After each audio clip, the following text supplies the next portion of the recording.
number one, you're making a decision around money, which is some of the things that we try to instill to adults when we're talking about cash flow boot camp. It's not just money comes in and we spend it. It's make a decision on how much you spend, how much you save. And that's the action that you're trying to instill here.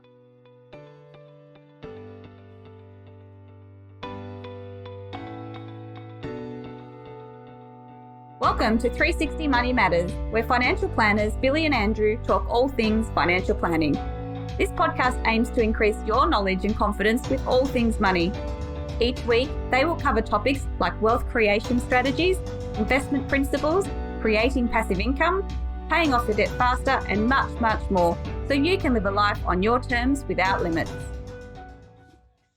Hello and welcome back to another episode of the 360 Money Matters podcast. I'm Billy and I'm joined by my co-host. Andrew. Bills, here we are, back again, back on the podcast. Only difference is we're usually on opposite sides. That's it. Actually, yeah. I don't know how that happened. I just noticed it. Yeah, no, I just jumped into the closest seat when I got into the room. Yeah, so exactly. There we go. There we go. Andrew, favourite time of the week. We say it week in, week out. This one should be a good one for people who have children. Yeah, absolutely. Andrew, what are we talking to everybody about today? Yeah, so look, this is something that Billy and I are both pretty passionate about. And it's really about how do we raise financially savvy children? So how do we actually start to impart, knowledge and wisdom around money and managing money to the next generation before they're, in their 20s and earning an income and, haven't got any experience? How do we start that journey earlier on?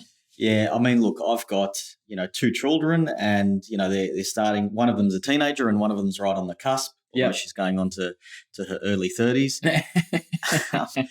But that's something that I think about all of the time and go, okay, if we don't, and it's not necessarily just about money. I think the rules apply. It could be around nutrition. It could be around exercise. It could be around, the amount that you're using your digital devices, what have you. But how much of a responsibility do we have as parents? And then if we don't do it and don't shape those behaviors and encourage them and try and educate them, then what happens? Yeah. Will it just happen naturally? And that's usually what happens. Yeah. And I think we see it as well in our experience, right? Like there are always exceptions to the rule, but generally speaking, a lot of the clients that we deal with, you're, talking to probably two generations and sometimes three generations of people. And how the parents view money is usually very similar to how kids view money. Yeah. And it's not necessarily that you're sitting down and you're talking about how to do things, but you emulate behaviors that are around you. And there are instances where someone sees, hey, this is what my parents did to put them in a horrible situation, so I'm never going to do that. But generally speaking, there's a correlation between one generation and the next. And so, what we're talking about here is how do you start to impart some of that wisdom and how do you start to, give kids the tools to be able to be well equipped when they are, managing money? Yeah. I think where it starts is trying to educate to a certain level, and it needs to be age appropriate. And we'll talk about what that looks like throughout the ages and things like that. But at least in our family, what we're doing is trying to be really open and transparent in terms of talking about things around financial literacy. So we want them to at least get an understanding of the terminology, at least at a young age. So then when we do start to introduce those lessons and those concepts that we're about to talk about shortly, that they understand what they are. Because if you get this right, like any, life skill, if you get this right, this will hold you in really good stead for the rest of your life. And, I almost think if you learn a really good lesson when you're young, it's so much easier on that journey. And I tend to think of something like exercise or nutrition. If you pick up a good habit from your parents when you're young, that will hold you in good stead as opposed to, growing up, having a health condition and then waking up one day going, geez, I need to change my lifestyle, and then making that change and then making that pivot, looking back and going, geez, I kind of lost all of that time. So for us, the experience that we're imparting on our kids, and from what I see with people that we're talking to, it's the financial literacy piece first, because you need to be able to understand the language of money. Yeah. And I think really, you can start pretty early in regards to financial literacy, right? because a lot of this stuff is not spoken about in schools. Mhm. So you talk about, kids, maybe Andre and Scarlett's age, and maybe you are talking about what a home loan is. How does it work? How do you actually, pay for a house, and how does that actually happen? Whereas, I mean, look, my daughter's only 3 years old, so there's not really much Bit that's too going to early. stick there. But one thing that I did with my nieces is I introduced, and they're, 6 to 9 years old, I introduced the concept of a term deposit. So they had some money that they got from grandparents, and I basically sat down with them and said, look, you can take this money. Great, it's yours. Do whatever you want with it. And there's, some buckets that that my sister and her husband are introducing. Or what we can do is you can invest it. You can give me that $10, and in 2 months' time, I'll give you back $15. It's a pretty good interest rate, might I say.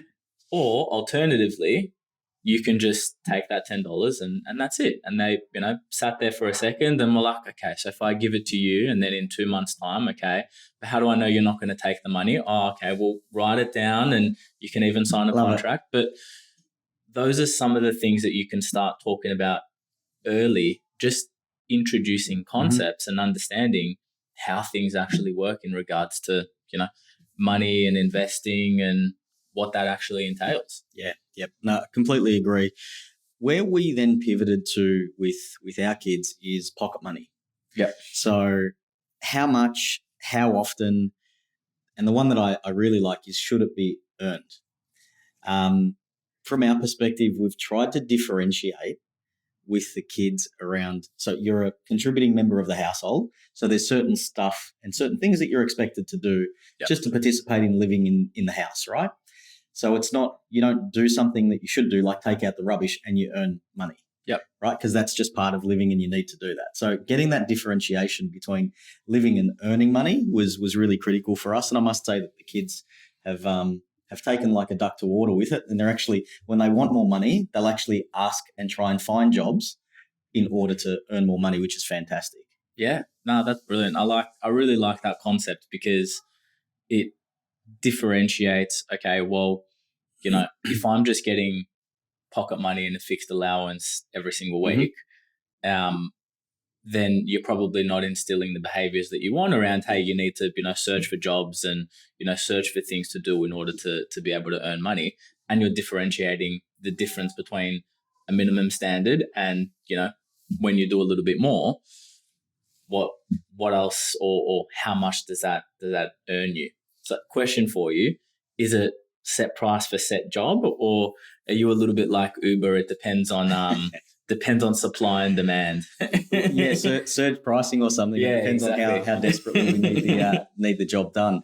But no, just going back, I'll answer that question in a sec. But just going back, what I really like about that as well too is it helps in the kid's mind. It helps the correlation between effort and value created and money earned. Yep. As opposed to it just being fixed and no matter what happens, I'm going to receive that. So I really like that idea because I'm trying to instill the benefit of creating value and working hard and the correlation between that and earning money. Yeah.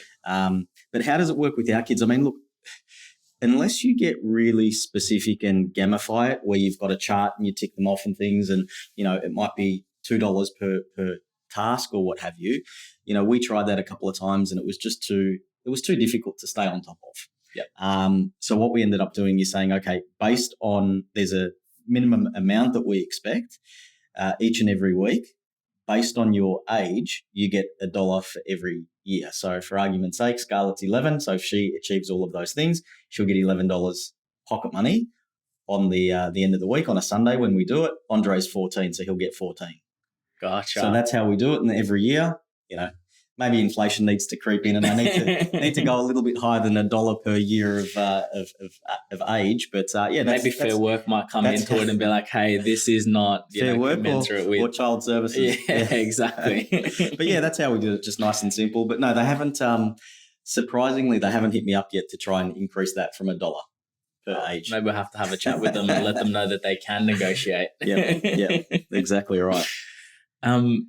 Spending, saving, and giving. I mean, jar is the way that you say it, but yep.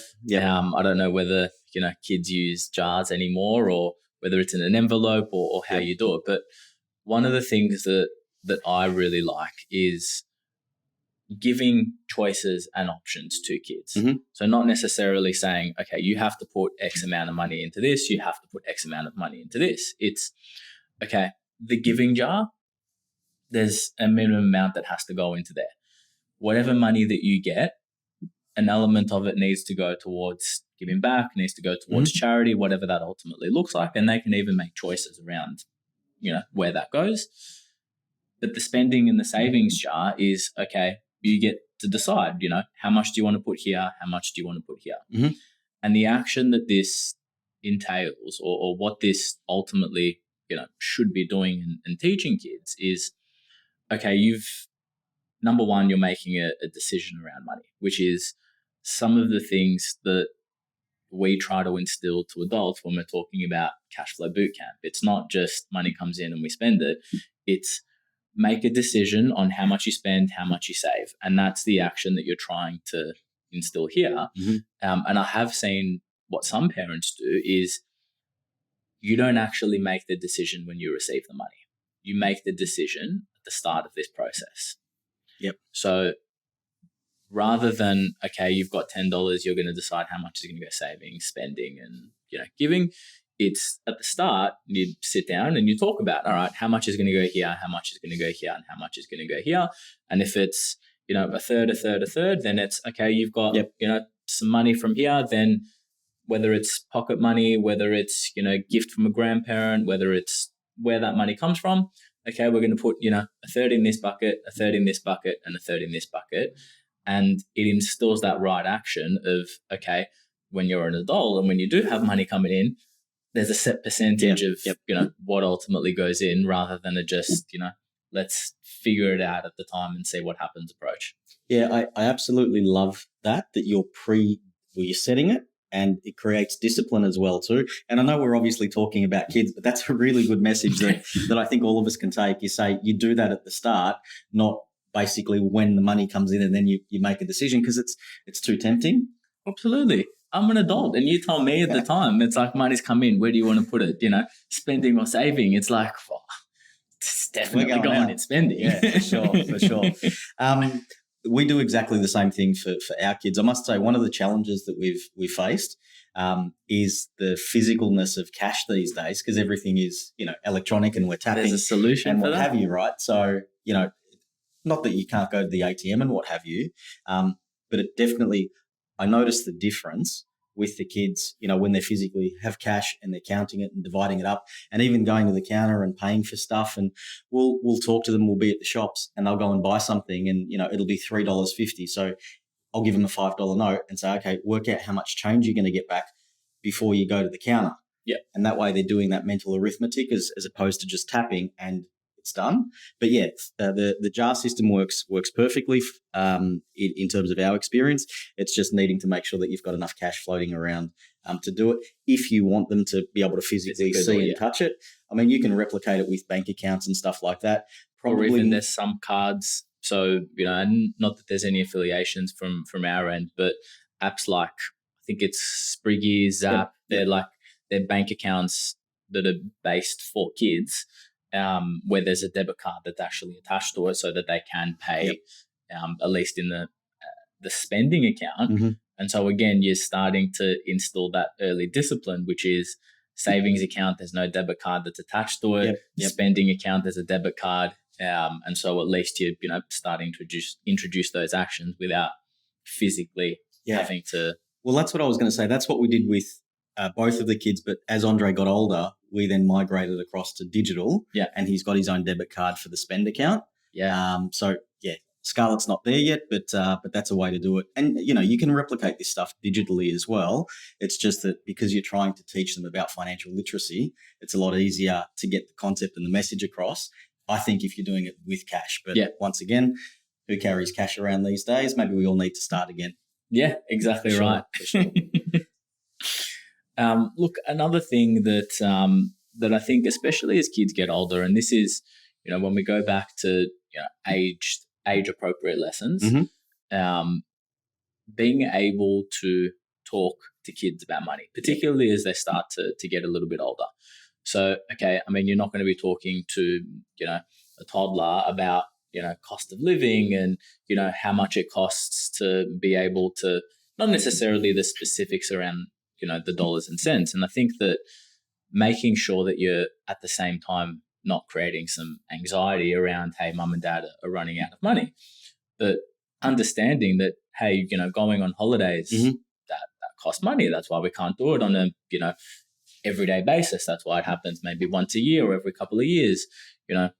Talking to kids about these things, I think is really important. And in my family, having those discussions at a really early age around, okay, great, you're finishing school this year and you're going to uni, but what's next? So like what happens, after you finish uni?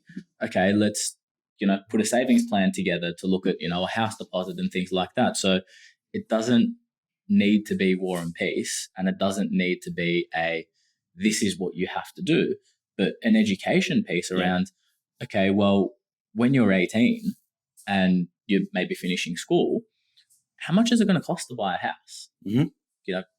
What do you need from a deposit side of things? How does that actually work? I mean, we talk to, adults in their 30s and they don't understand how much of a deposit you need to buy a house. If you can start those lessons early and you can start discussing real life things about money, I think that it goes an incredibly long way. Yeah. I mean, in our experience, what we've done, I guess when the kids were younger, the simplest concept that we were trying to get across to them was just differentiating between a need versus a want.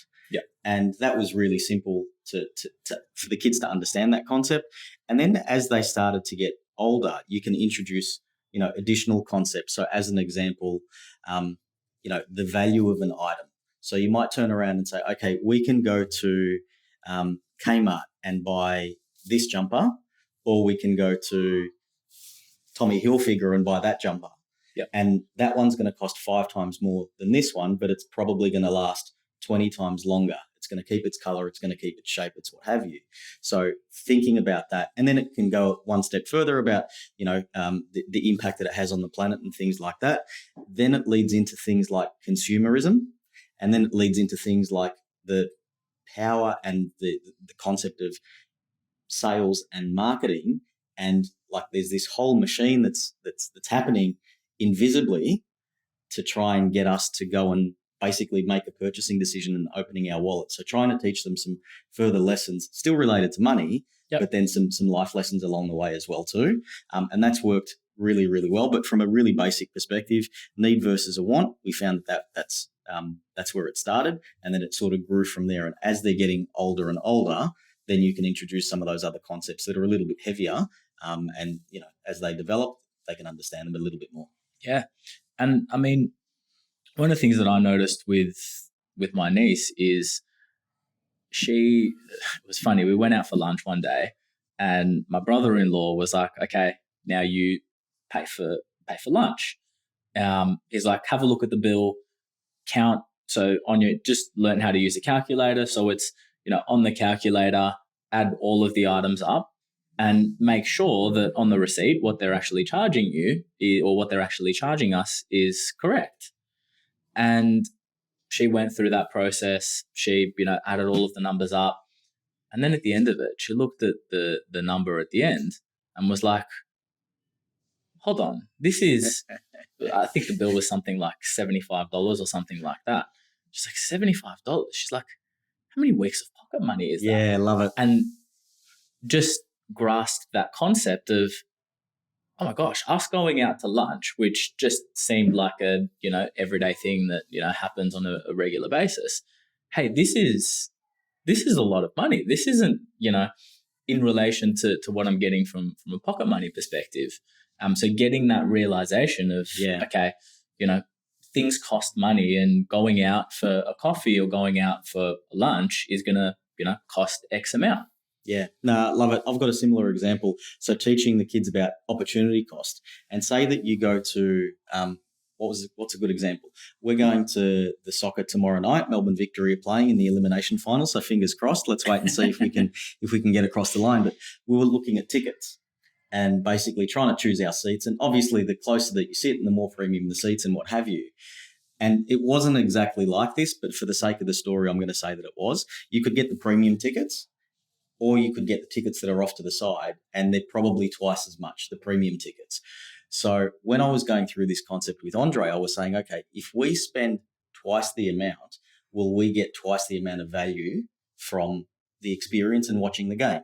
Now at Amy Park, I don't know if you've ever been, but it's pretty good no matter where you sit. Yeah. As long as you're not sitting on the eastern side and the sun's in your eyes, but it's a game at night, so that's not a problem. But so I was explaining that concept to him and saying, where does the value lie? So when you are making these purchasing decisions, think about the opportunity cost and look at that and take that into consideration as well too. And he got that concept straight away, and he's like, yeah, well, let's sit over here, and then we can afford to buy drinks and chips and whatever it is for dinner. He got it. So I think that's a good lesson as well too. Yeah, absolutely. And I think that really another important thing, especially as kids start to get older and they start to get part-time jobs, is talking about, what are credit cards? How does it work? What is buy now, pay later? What impact does that actually have? And understanding, okay, if I do this now and if I get just the benefit now, what impact is that then going to have later on when I need to continue to do the things that make my lifestyle and also, pay that extra money off and pay the interest that's associated with it. And exploring those concepts and talking about it, because, we grew up in a generation where it was, no credit cards, you don't do that because I told you so, and it's silly and it's wrong and blah, blah, blah, blah. So not treating this as a, I'm telling you to do this because I'm telling you to do this and that's silly, but an education concept of this is what it is and this is how it works. And in some instances, even letting children make that mistake. Do you want a credit card? Yeah, I like the concept of it. I'm going to go, down the route of a credit card. Yeah, you spend a, spending limit. You make sure that they're doing it only to a small extent, but understanding what those concepts are, making those mistakes earlier and smaller so that they can be, fixed and ramified at a future point in time, or rather than them learning that concept at the age of 25, racking up 20 grand worth of credit card debt, and then, that taking them years to get out of that. I get what you're saying. I tell you what, geez, it's hard in practice, right? Like you want your kids you want to give them the freedom to be able to forge their own path. But you don't want to watch them, make mistakes. And I guess the small mistakes are better than the big ones when it's more serious and things like that. But yeah, look, it's difficult, and trying to instill those behaviors at the start, especially if they see us, like when we go out somewhere and there's not the physical cash and it might be a tap. Scarlett and Andre really wouldn't know the difference between credit and debit cards. Yep. They just think they actually call it a credit card. So Dad, just put it on your credit card, and it's just like drives me nuts. But yeah, no, difficult to get that concept across, because the behaviors that we model, so what we do is more powerful than what we say. So needing to sort of think through that and go, okay, how are we modeling and mimicking those behaviors? And they're probably not mature enough to say, hey, do what I say, not as I do, and learn from my mistakes. They wouldn't get that. So you need to be mindful of what it is that you're doing as well too, because your actions speak louder than words and will have a bigger impact than what you think. Yeah, exactly right. And on that concept, you talk about modeling behavior, but talking to kids about investments and what they are and why we're doing why it is that we're doing what it is that we're doing from a wealth creation and a wealth perspective. And one of you can gamify it. And to be honest, I probably should have checked before we jumped on this, but I just had a flashback as you were talking. When I was 16 years old, one of the, core memory, or not necessarily a core memory, but a core money memory for me, was the ASX used to have a trading game. Yep. And I'm sure that they still have got it. Yeah. And it basically, they issue you some fake money and you can invest in any Australian stock. And so you put that money in and it'll mimic and follow exactly what that stock price does. So it's real live data and it's, real things that are happening. But it'll actually help. And what it did for me is help me understand, okay, what is a stock? How does this work? Why is it going up one day and then going down the next day? And why is this moving more than that? And how do I actually understand what this concept is? And it's not necessarily about understanding or, getting a kid to read financial statements and, pick undervalued stocks or anything like that. But it's opening up. And for me, that was really a conduit into opening up finance and investments to understand, okay, what does this mean? And, then it opens up a bunch of questions and rabbit holes that you can now go down to understand how it works. Yeah. And look, if anybody's interested in getting their kids into it, I think it was great. You did it. I did it as well too. And it gives you the opportunity to, test it out in a test environment. But what it then does lead to is you don't know what you're doing, let's face it. So what you do is you go and try and figure out why this did this and why this did that. So you do go and get educated and understand those concepts. And that's usually the first foray, I guess, into investing is the Australian Stock Exchange. And, even now we talk about, to Andre in particular, companies like JB Hi-Fi, because let's face it, that JB Hi-Fi, everybody knows what they do and the kids can understand that a lot easier as opposed to Commonwealth Bank or something. Yep. So talking to them about that and giving them that opportunity is also great when the timing's right. Yeah, exactly right. And one of the other things that I've also seen and experienced with a lot of clients is you have that discussion, and we talk to parents about looking at things like an education bond to save up for to pay for uni fees, to pay for school fees, to pay for giving kids a deposit on a house. And what some clients prefer is, hey, look, I actually want to build a stock portfolio so that I can give them a portfolio of assets when they turn X amount of years old, because that's going to give them a foray into, okay, I'm not just getting a lump sum amount of money and I'm going to do whatever with it. I'm going to get investments, and now all of a sudden I need to understand how these work. And so, yes, we're talking here about kids, but you probably, if you're going to do that, need to start earlier, or you want to start that process earlier, to be able to, adult kids, give them something tangible that's ultimately going to help them understand what it is, when you get into this broad world of investing. Yeah. Andrew, I reckon we covered a lot of ground there. Absolutely. Definitely some good concepts in there. And I think, going through this and thinking about it, and we can say this as parents, but the impact that you have on your children, once again, along the lines of all of those other life skills that we're trying to instill with our kids, if we can get that into them and help them along their journey, I think this sets them up for, a really good financial future. So hopefully our viewers and our listeners got a whole heap of value out of that. Like always, if you want to reach out to Andrew and myself to discuss anything further, details are in the show notes. Like, subscribe, share with your family and friends. That would be much appreciated. And we'll catch you on the next one. Andrew, thank you. Bills, thanks very much. And look forward to seeing everyone on the next one.